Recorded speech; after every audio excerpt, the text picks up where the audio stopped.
There's a moment, often subtle, sometimes sudden, when your world shifts. It may be when you're sitting in silence and feel a presence that cannot be named, or when a loved one passes and you sense their energy still near, as if the invisible is more alive than the visible. Maybe it's when you're walking under a vast sky and a whisper inside you says, "There's more to this than meets the eye." This is where our journey begins, not in theory, but in experience. What if I told you that nothing you see is truly solid? That your body, your thoughts, your pain, your joy, all of it, is not made of fixed matter, but of vibrating energy fields in motion? That what appears as form is actually frequency, and what seems still is dancing at the molecular level. It may sound like spiritual poetry or New Age fluff, but it's not. This is the frontier where quantum physics, mystical wisdom, and human experience converge. A truth both ancient and revolutionary: everything is energy. And yet, this truth has become a cliché in the spiritual world, printed on mugs, whispered in yoga studios, hashtagged into oblivion. Everything is energy, we say, as if naming it is enough. But it isn't. Because here's the real paradox. If everything is energy, why do we feel so stuck? Why do we suffer, get sick, repeat patterns, stay small, feel unloved, lose faith? If it's all just vibration, why does it hurt so much sometimes to be human? This is the mystery we must unpack, not to escape life, but to enter it more fully. You see, energy is not just a concept, it's a choice. It's the silent language of your being. It's what your heart does when you fall in love. What your stomach does when you feel fear. It's the chill that climbs your spine when truth arrives uninvited. Your emotions, energy, your thoughts, measurable waves. Your cells, electric activity in dynamic motion. Even your memories, your traumas, your dreams. They are patterns of energy encoded in the field of your consciousness. Bruce Lipton reminds us that our biology is not controlled by genes, but by the energy of belief. Joe Dispenza shows how the brain, through repeated focus, can sculpt a new frequency into being. Neville Goddard taught that imagination felt deeply is the force that shapes the seen world. So the question is not whether everything is energy. The question is, are you consciously dancing with it or unconsciously reacting to it?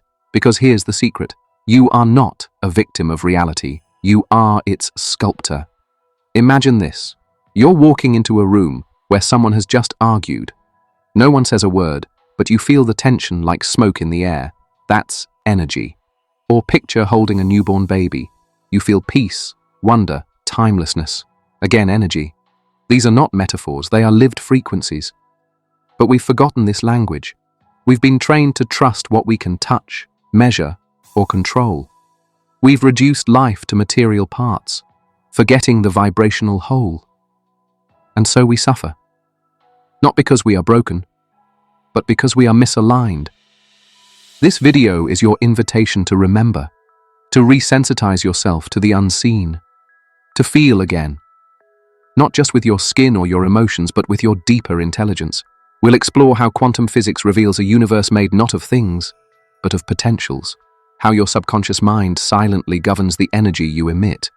How your very consciousness is the source of the energy you experience. And how the universe itself may be a holographic projection of your own awareness. These are not abstract ideas, they are practical keys. By the end of this journey, you will not only understand that everything is energy, you will embody it. You will feel it in your bones, your breath, your boundaries. You will begin to see life not as solid and fixed, but as fluid and transformable. Because the moment you shift your energy, the entire universe shifts with you. Are you ready to remember what you already know? Close your eyes for a moment. Feel your body, not just its shape, but its pulse, that subtle hum beneath the skin, the warmth in your chest, the tingling in your hands. This is not imagination, it's energy in motion. We live in a world of appearances. Tables look solid, walls feel firm, our bodies seem dense and immovable.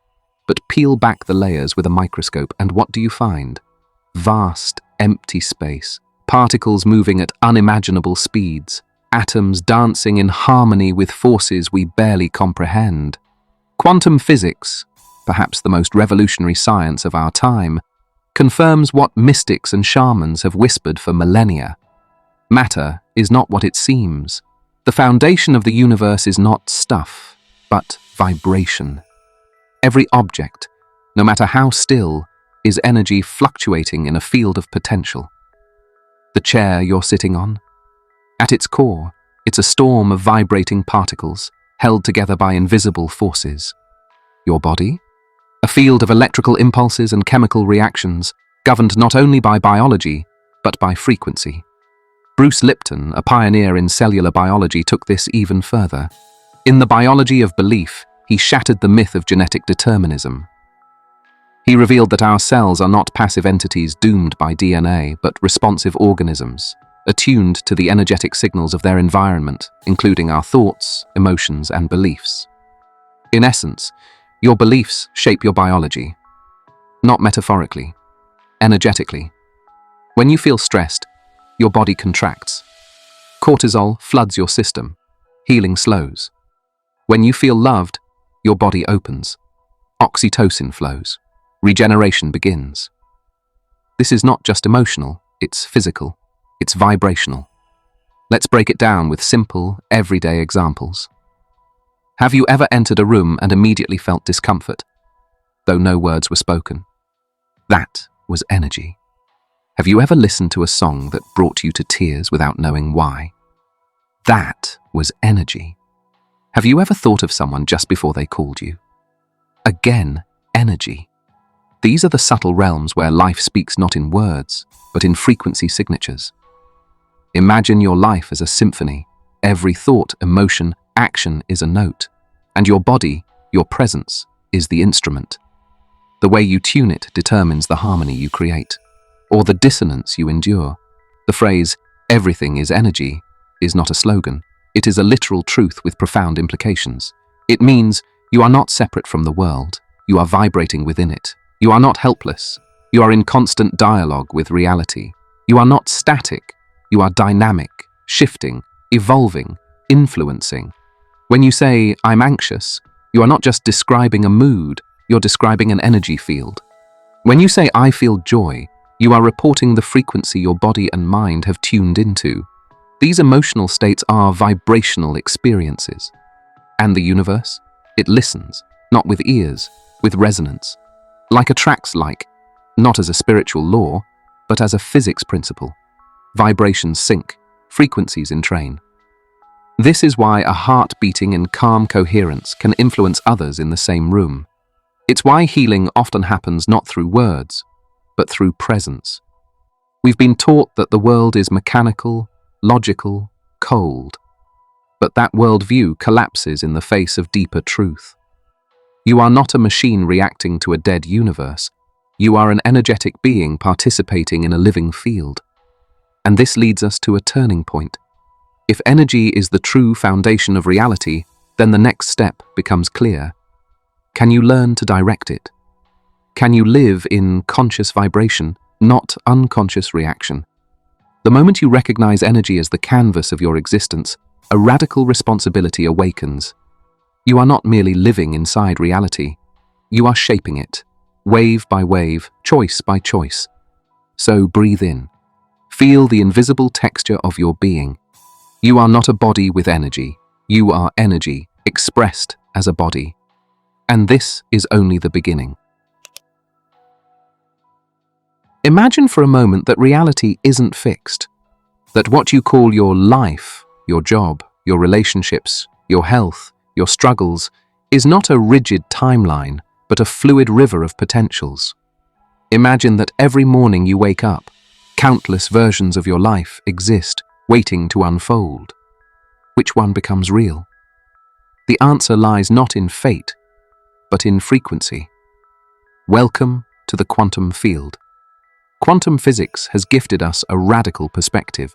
The universe is not made of objects, but of possibilities. Subatomic particles do not exist in one place until observed. They live in a field of probabilities, appearing only when attention collapses the wave. In simple terms, Reality forms around focus. This is not science fiction. It is observable, measurable, and deeply mystical.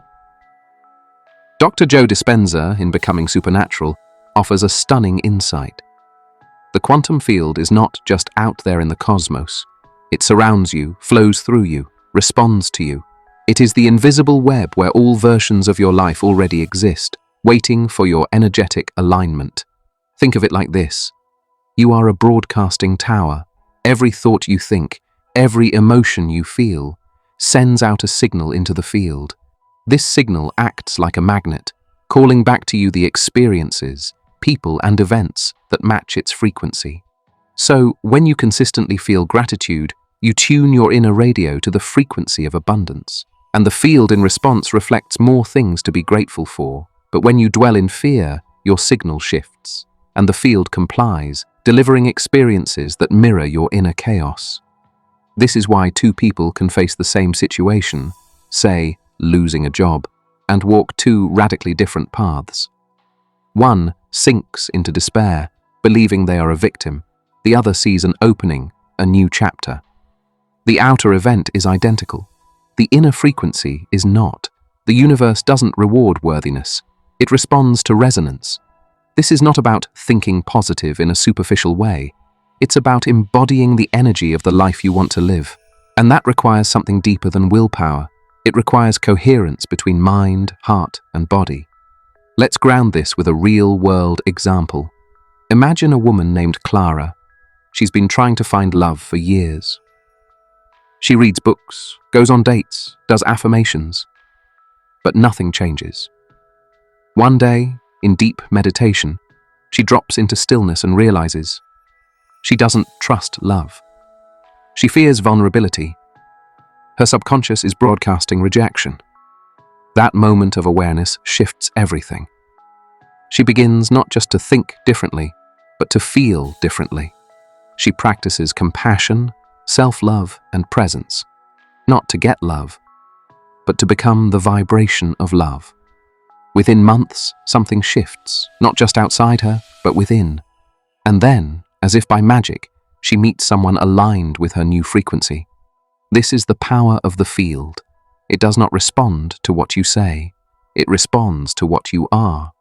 Joe Dispenza often says, you have to become the energy of your future before it appears. Meditation becomes the tuning fork. Breath becomes the reset button.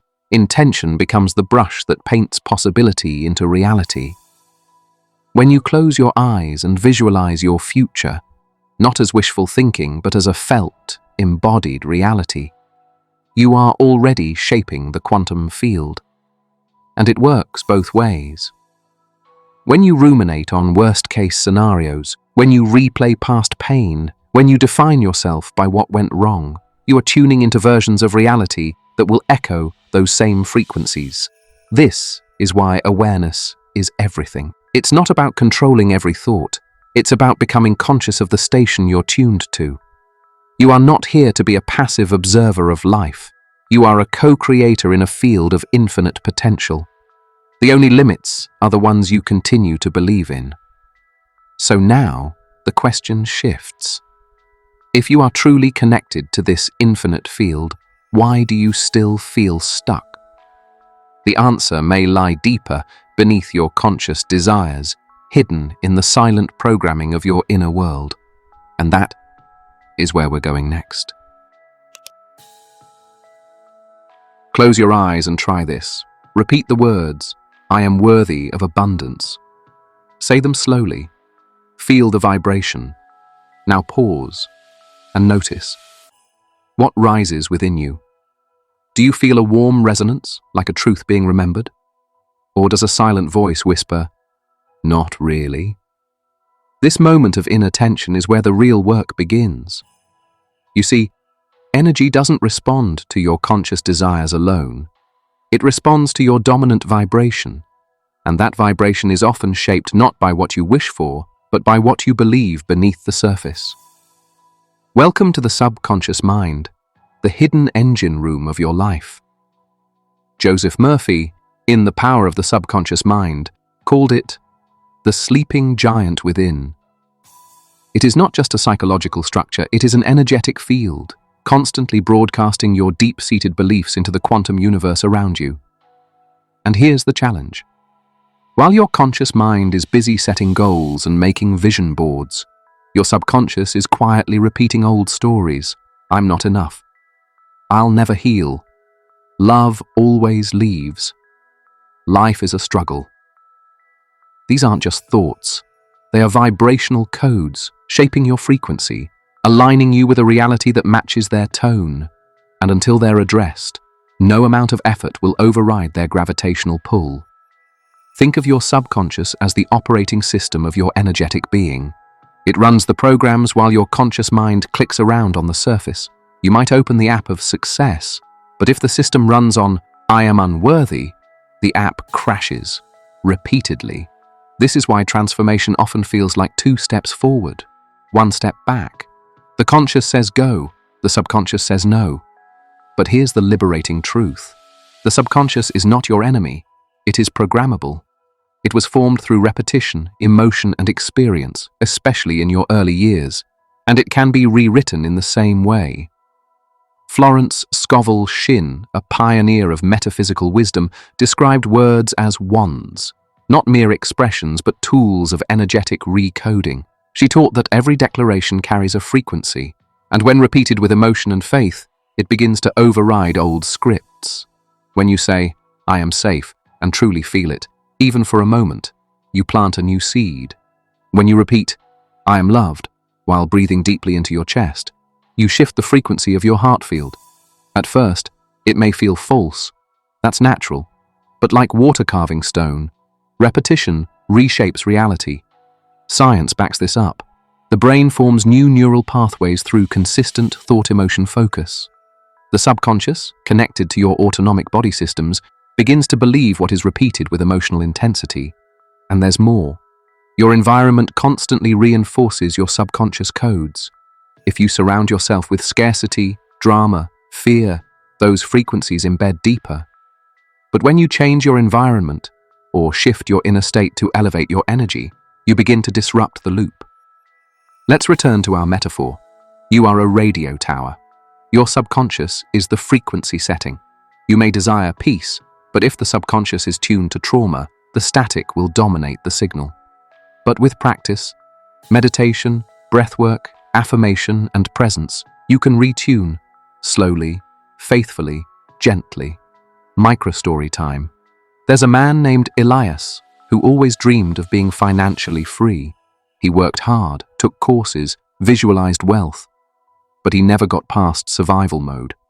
One day in stillness, he remembered his mother saying, "Rich people are selfish." He realized that belief was still running the show. He cried, he forgave, and then, every day, he affirmed, "Wealth is love expressed. I am safe to receive." At first it felt strange, but over time, things shifted. He started seeing new opportunities, making bold choices, attracting aligned support. The outer world changed, because the inner vibration did. This is how we reprogram the field. It's not about controlling your every thought, it's about choosing new ones often enough to shift your baseline frequency. So ask yourself, what energetic code is my subconscious broadcasting right now? If you don't like the answer, that's not a failure, it's an opening. You can begin today, even now, with a breath, with a word, with a whisper of a new vibration. Because beyond the subconscious lies something even more powerful. Not just a program, but the source of the signal itself, consciousness. And that is where we turn next. If you were to strip away every layer, your name, your history, your body, your thoughts, what remains? Not emptiness, not absence, but presence. Aware, silent, vast, consciousness. We've spoken of energy, of vibration, of the quantum field and the subconscious. But none of these operate in isolation. Behind them all stands the great architect, your conscious awareness. Amit Goswami, in the self-aware universe, offered a radical yet ancient idea. Consciousness is not in the brain.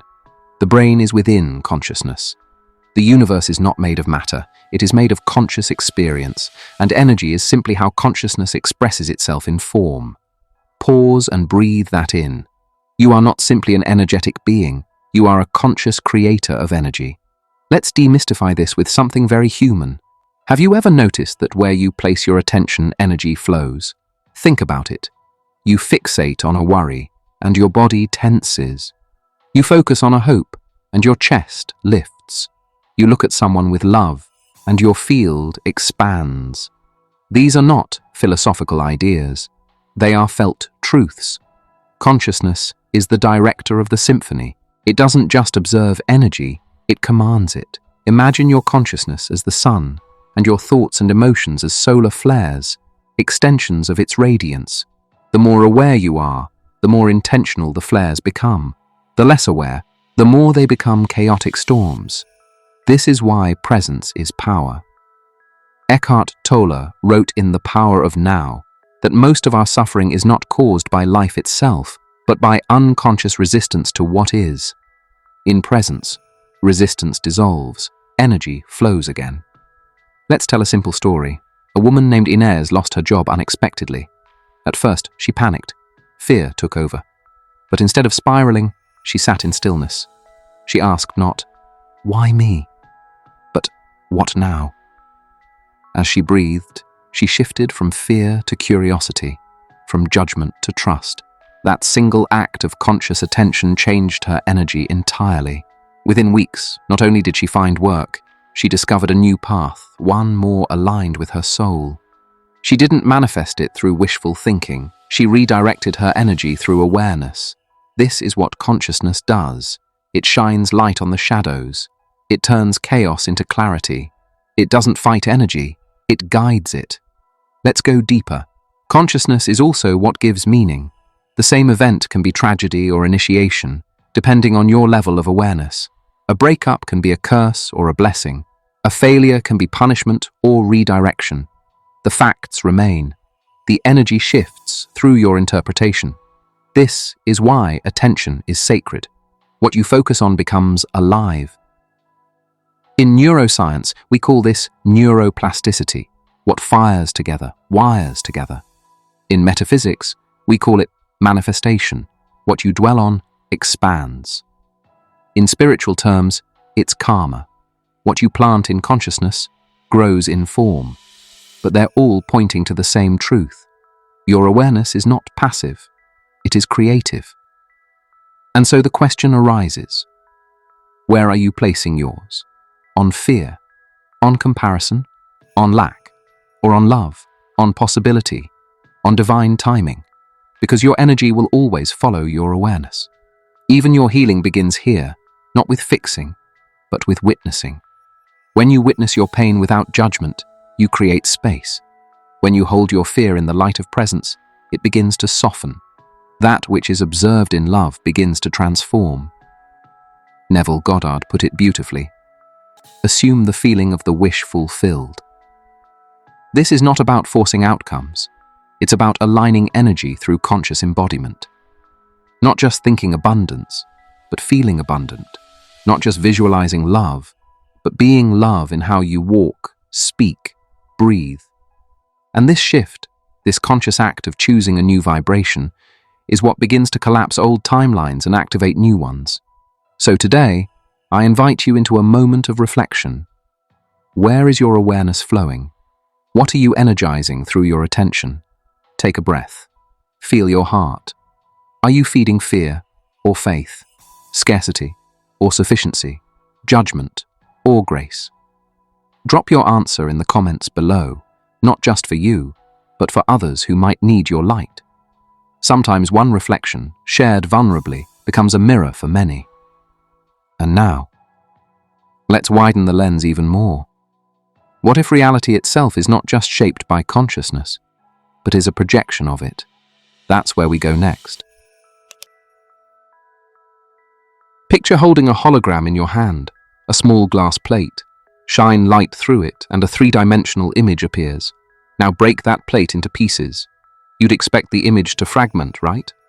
But in a true hologram, each shard still contains the entire image, not a part, but the whole encoded within every fragment. What if this isn't just a property of light? What if reality itself is holographic? What if you, in your breath, your heartbeat, your fears and dreams, are a microcosm of the entire universe?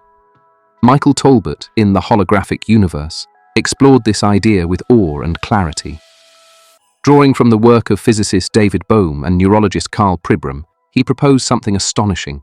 The universe is not just energetic, it is a holographic projection.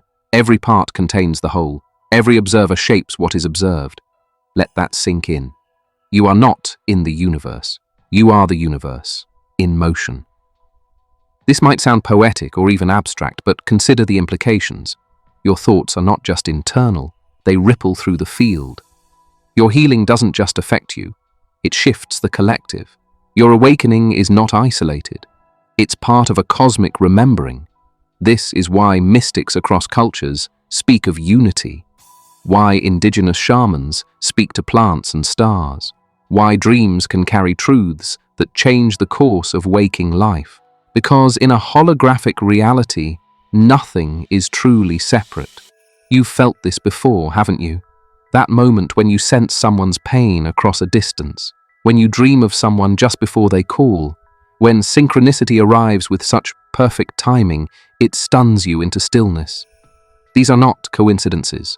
They are holographic echoes. Imagine reality as a living tapestry, woven from light, frequency, intention. You are a thread in that web. But more than that, you are the pattern of the whole, temporarily expressing as a single thread. When you vibrate differently, the entire pattern shifts. Let's bring this home with a story. There's a man named Omar who grew up believing he was insignificant.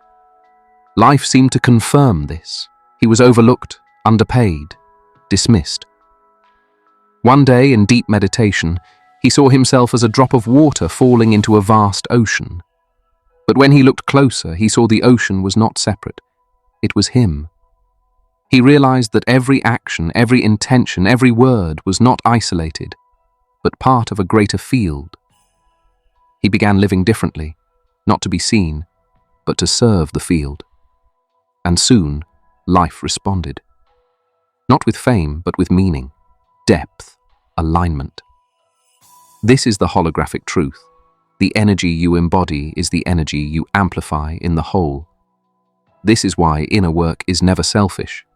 Why forgiveness liberates not just you, but generations. Why presence is more powerful than persuasion.